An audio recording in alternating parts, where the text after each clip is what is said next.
All right, guys, this is old school. Will. Hey, yesterday as y'all know, I thumbed through hundreds, if not thousands, of different videos. But sometimes I like to take a break and I like to see what goes on around the country. So I was sitting here watching. I like to watch those barges go through these locks. I guess that's what you call them. They have one in Mississippi called the Lock 19, I believe. And I was sitting in my lazy chair over there, and I was just watching the ships roll by. That was a sideline joke, but this is not really a joking matter. I was watching one of the barges. Well, I was watching the lock itself. There wasn't a barge in the lock, and I was watching this fisherman. He had his casting net, and he was out there throwing, casting it out, trying to catch his bait.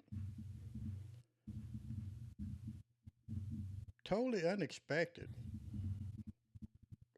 It shocked me because I thought the guy was about to expire. And when I think back at it, I'm still kind of shocked at what I saw. So, if you're like me, you're gonna be totally shocked because when you actually sit there and you witness a person that's about to expire behind his own negligence. I'm an avid boater. I love boating. I do that quite often. But I want to walk you through this one clip, and I'm going to narrate to you what's about to happen and the mistakes that this individual made that nearly expired his life. Tragic, tragic. I mean, I have in my entire life I have never witnessed something like this. But he's okay. Thank the Lord for that. He's okay. But I sometimes wonder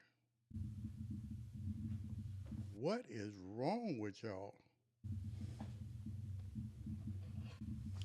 With all that being said, folks, as I said, I'm gonna narrate through this one and let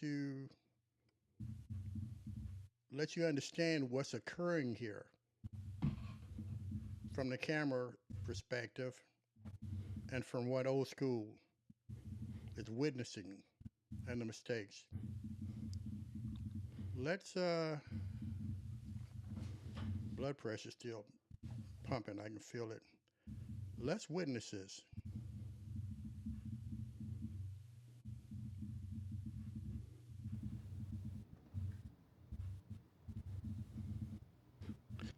Now, as you guys can see, this fisherman is just out having a good time. But if you look over to your left, you see how fast that current is flowing between those pillars there, pylons.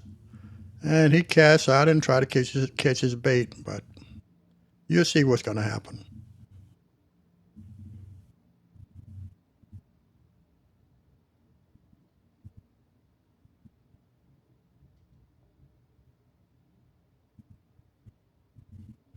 And if you look on the front of the boat, which is a bow right there to his left, you'll see a trolling motor. And I, for the life of me, don't understand why he's not using his trolling motor instead of depending on his main motor, which is a black thing on the stern of the boat for most of you guys that are not familiar with boating.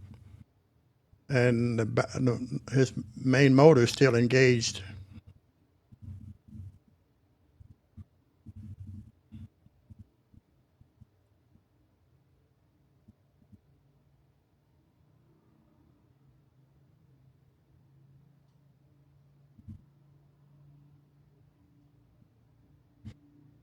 And now he's trying to back his boat up. And notice the engine on the back. It's turned toward the left, which means staying like that, the boat's going to go around in circles backwards.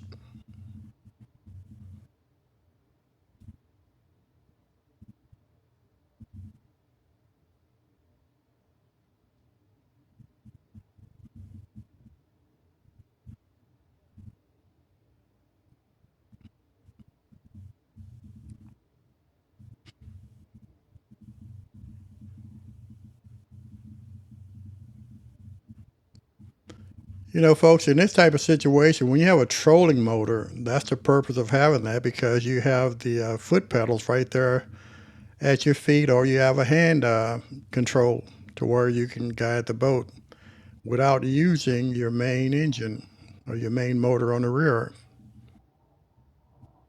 But he insists on leaving that thing engaged, so you're about to see within a couple of minutes what's going to happen.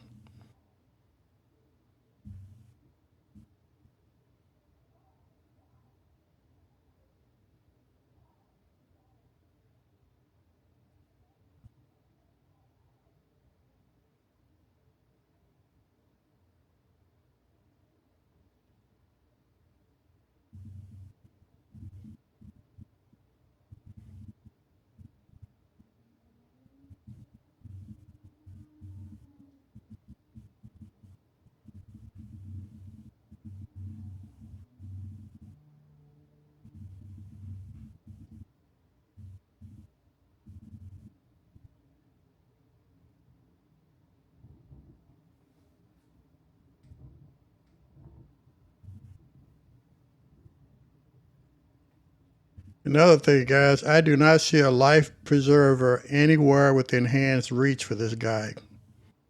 That's the reason you carry life preservers on your boat in case something happens unexpected.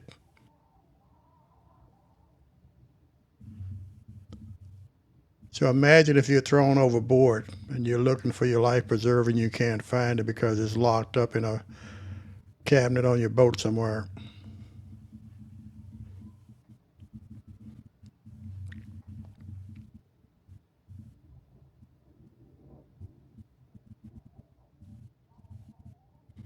And now he's heading toward the front of the lock and he's going to turn it around. He can't go into it.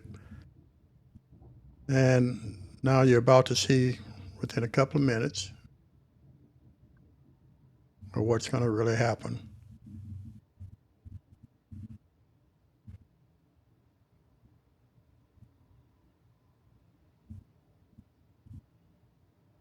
I showed this video in its entirety because I want you to see the full story behind what was going on.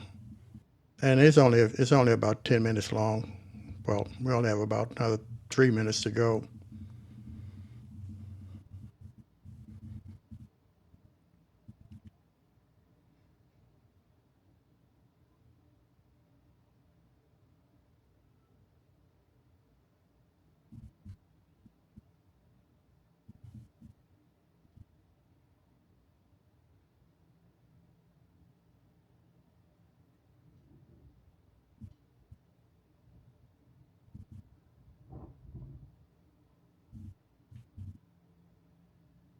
This guy is just trying to do too many things at one time.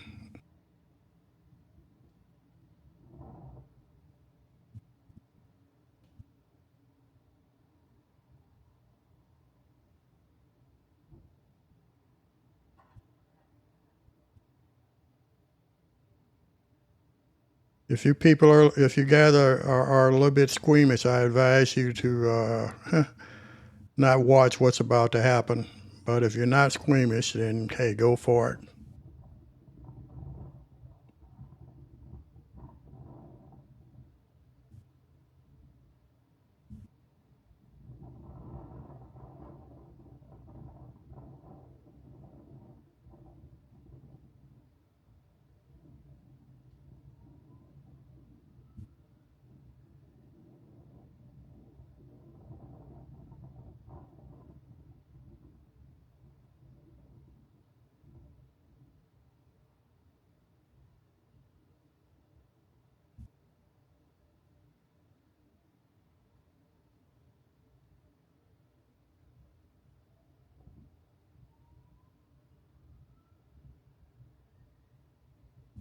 And this is the part I do not understand why he want to cast his net out where that current is that strong. That makes absolutely no sense. Look at how fast the water is running between the two pillars right there. Take note of how his motor is turned hard toward the left. He casts out. Now he puts his engine in reverse, and he's not paying attention. Motor still turned hard toward the left. He's so engrossed in that net, he's not watching where he's heading. Watch the motor hit the pillar, and then watch what happens next.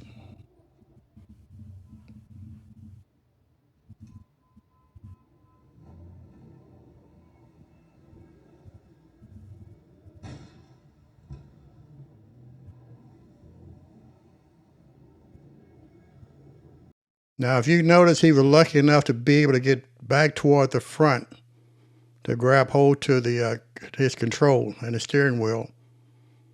But everything this guy did was wrong, because that's what, remember when I said at first he should have been using his trolling motor to begin with. But when he lost control of that boat, he could have easily been thrown overboard and could have been run over by his own boat. Folks, never do anything like this. This would definitely cost you in the end.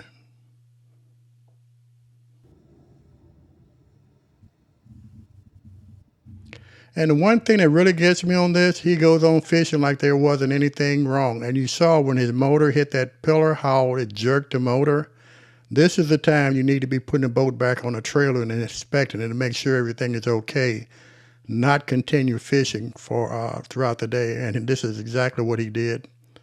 I want to thank you guys for watching this video, but never do this kind of nonsense.